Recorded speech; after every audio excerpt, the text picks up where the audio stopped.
Voilà, donc nous allons repartir sur toujours collaborer au sein de l'organisation sur la mise en place de droits d'accès. Donc vous êtes à la page 63 de votre livre et à la page 4 du document du cours. Donc on va travailler sur les questions 14 et 15. Quelle différence constatez-vous entre les dossiers auxquels Jeanne Bondu, qui est la secrétaire de mairie, et Geneviève Moulier, qui est le maire, peuvent accéder, et ceux accessibles par les agents administratifs? Donc ici, on va vous demander de regarder. Ici, vous voyez Bondu et Moulier, elles peuvent accéder à tout ça. À la fois leurs documents personnels, à la fois ce qui est confidentiel et à la fois au partage entre les agents sur le serveur.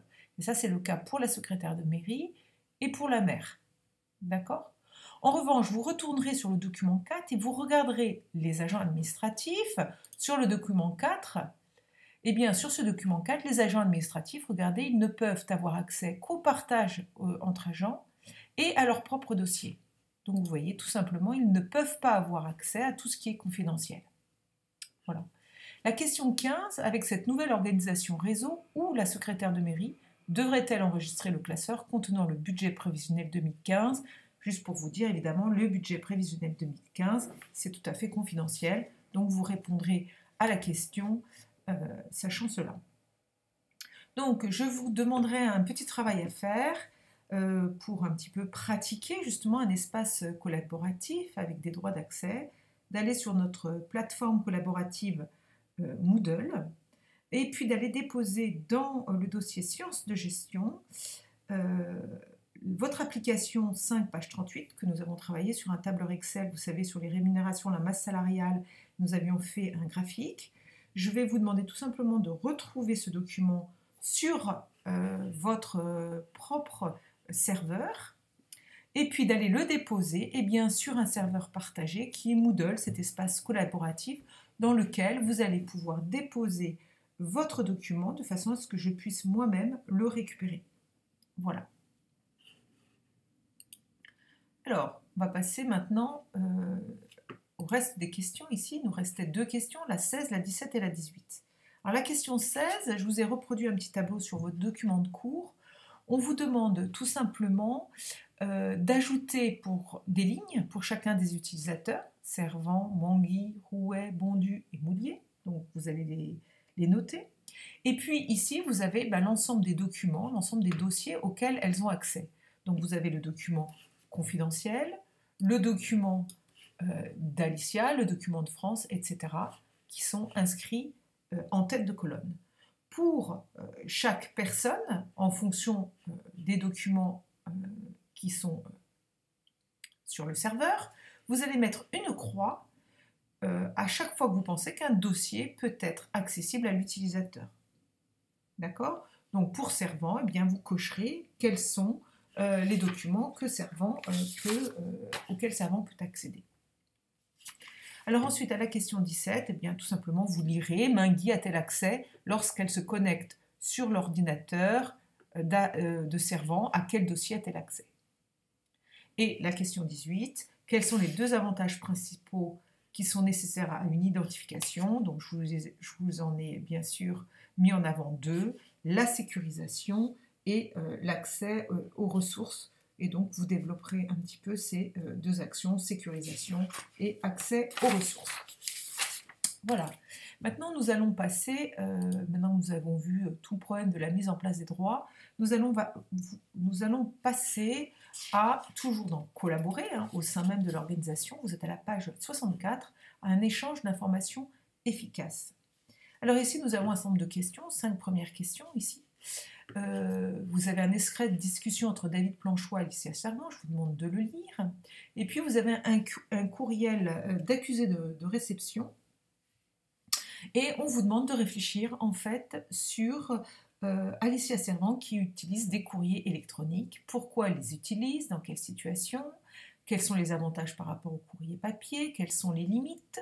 Comment cherche-t-elle à dépasser ses limites? Et puis un petit travail sur l'accusé de réception. Donc rien de compliqué. Donc on vous demande juste de répondre à ces questions. Pour la question 3, je vous demande d'aller chercher dans votre moteur de recherche deux mots, le mot synchrone et asynchrone. de regarder leur définition et de me dire à quel type de communication ils correspondent. Alors pour les questions 6, 7 et 8, qui est précisément, ici vous voyez un courriel qui a été envoyé, marc34 famille@yahoo.fr, c'est envoyé à Laurence Rouet, donc qui est précisé nom, prénom et fonction dans l'équipe municipale de l'expéditeur de ce courrier. Donc pour répondre, vous retournerez à la page 62 du livre, où vous avez l'organigramme du fonctionnement de l'équipe municipale, et vous regarderez qui s'appelle Marc. Tout simplement, peut-on savoir qui est l'expéditeur de ce courriel? Quel est donc le problème et quelle solution pouvez-vous envisager? Je vous invite, à l'issue de cette petite problématique, à vous poser la question de votre propre adresse courriel. Qu'en pensez-vous? Est-elle lisible pour un professionnel? Et quelle solution pourriez-vous envisager? Donc vous avez la place pour répondre sur votre document de cours. Nous allons passer maintenant à un troisième point de collaborer au sein de l'organisation, les outils spécifiques du travail collaboratif. Vous êtes à la page 65 de votre livre et à la page donc, 6, en bas de page de votre fichier de cours. Donc 4 petites questions sur la planification d'un événement. Alors là, on va travailler sur ce qu'on appelle les agendas partagés. Alors vous voyez, l'une des tâches d'Alicia Servant, c'est d'organiser des réunions pour les différents acteurs de la mairie. Alors, elle va disposer des agendas de chacun des acteurs et bien aussi de l'occupation des salles. Donc, je vous signale que c'est justement Monsieur Troncy qui s'occupe de tout ça, de toute l'occupation des salles et des agendas de tous les professeurs de l'établissement afin de pouvoir affecter une salle à des classes en fonction de leur planning et du service des professeurs. Donc, à lui de tout coordonner, comme à Alicia Servant, de tout coordonner. Alors, quelle démarche va devoir accomplir Alicia Servant pour proposer plusieurs créneaux horaires? On va vous demander d'abord ça. Donc, vous mettrez concrètement qu'est-ce qu'elle va devoir faire pour pouvoir proposer différents créneaux horaires. Ensuite, quelles difficultés va-t-elle rencontrer dans cette mission? Bien. Vous voyez qu'il va falloir mettre en parallèle et le planning de la salle et les agendas des différents élus. Comment peut-elle mettre à disposition? Vous voyez, elle veut faire remplir un questionnaire, parce que ce qu'elle veut, c'est organiser, si vous lisez bien ce mail, elle veut organiser une rencontre d'une heure maximum, le 12 ou 13 janvier prochain, pour mettre en place une discussion autour du nouveau plan d'assainissement dans le nord de l'agglomération. Donc, comment va-t-elle pouvoir mettre à disposition un questionnaire afin que les deux élus le complètent ensemble? Et puis, à quoi correspond l'agenda? Salle du conseil municipal. Voilà. Donc, on va vous demander de regarder attentivement ici, elle a mis les deux agendas des deux personnes concernées. Pourquoi? Parce que c'est l'urbanisme. Qui est en charge de l'urbanisme? On voit dans l'organigramme, page 60, que c'est Jean-Marc Rabouin. Donc, elle va chercher les deux agendas de la maire et de Jean-Marc Rabouin, puis l'agenda du conseil municipal. Vous regarderez quels créneaux horaires sont disponibles.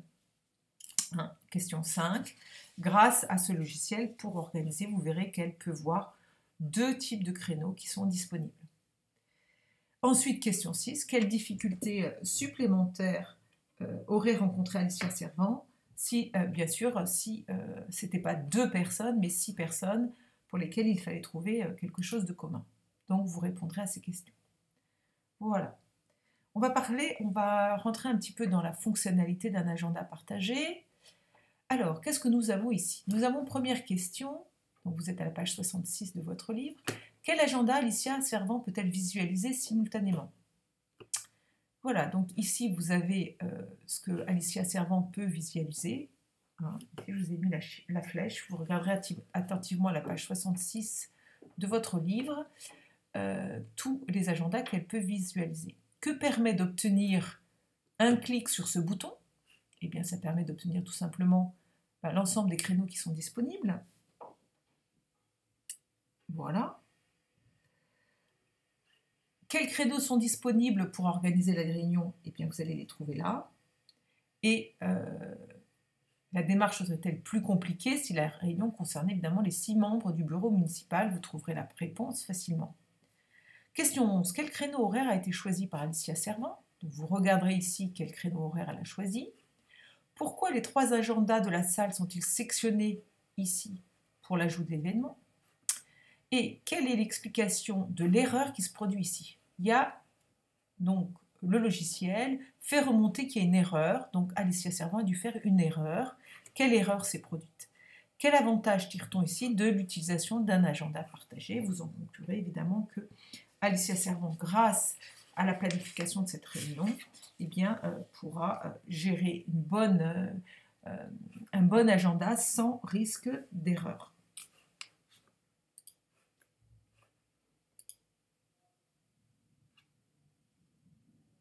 Voilà. Alors, en travail à faire, si je retourne sur les agendas, vous verrez dans votre cours, nous avons créé un agenda numérique dans lequel vous allez pouvoir avoir accès. Si vous allez dans Moodle, dans la section Sciences de gestion, vous allez pouvoir sélectionner l'agenda partagé et nous avons rentré déjà quelques dates qui concernent l'épreuve de gestion. Les questions qu'on vous pose, c'est quelle autre date pourrions-nous rentrer pour la classe? Quels sont les droits d'accès à cet agenda partagé? Est-ce que vous pouvez le synchroniser avec votre agenda de téléphone, avec votre ordinateur? Et quel est l'intérêt de cette fonctionnalité? Et quel est l'intérêt peut-être aussi d'avoir un agenda partagé pour la classe? Voilà, donc ça c'est un petit peu un travail supplémentaire, des interrogations qu'on peut se poser au niveau de la classe. Voilà, maintenant, donc nous allons passer à... nous sommes toujours dans collaborer au sein de l'organisation. Et nous allons essayer de travailler sur le travail collaboratif sur un document. Donc on est à la page 67 de votre livre. On va vous demander ici plusieurs questions. Quelles informations fournit le document 19? Donc vous regarderez les 4 grandes différences que l'on voit sur ce document. En quoi peut-il être intéressant de visualiser l'historique d'une version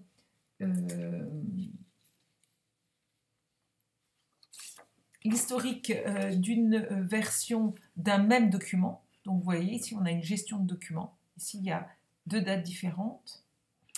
Donc on peut voir ici tous les commentaires avec l'historique. Donc vous regarderez pourquoi ça peut être intéressant. Et qu'apporte chacun des acteurs concernés par cette colonne de commentaires. Et enfin question 20. Donc à la question 17, ce document présente, vous voyez, une liste chronologique des différentes versions successives du document. Je vais vous demander sur votre cours justement de les lister par ordre chronologique avec les actions qui sont datées. Au niveau de la question 20, on va vous demander de reprendre un à un les éléments constitutifs d'un outil de travail collaboratif et de le justifier. Dans le cours, je vous ai mis la gestion des utilisateurs, le carnet d'adresses, le gestionnaire de partage de documents, la messagerie interne et le gestionnaire d'agenda partagé. Donc, pour le premier, la gestion des utilisateurs, pour le troisième, le gestionnaire de partage de documents et pour le cinquième, le gestionnaire d'agenda partagé, eh bien, je vous demanderai de compléter, de justifier l'intérêt, d'utiliser ces outils collaboratifs. Vous pouvez tout simplement prendre les exemples avec ce que vous travaillez en classe, puisque on voit un agenda partagé et puis on a notre plateforme Moodle, on a notre Google Drive, donc comment on partage le document, etc.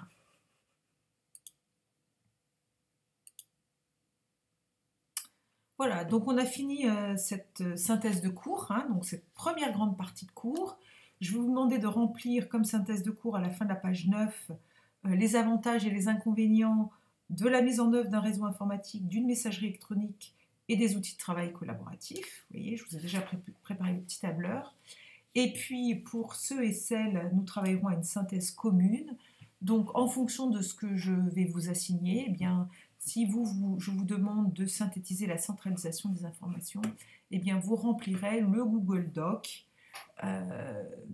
et vous travaillerez à cette synthèse en fonction, par groupe de 2 ou 3, en fonction des points que je vais vous assigner. Ça sera le petit travail à faire de classe.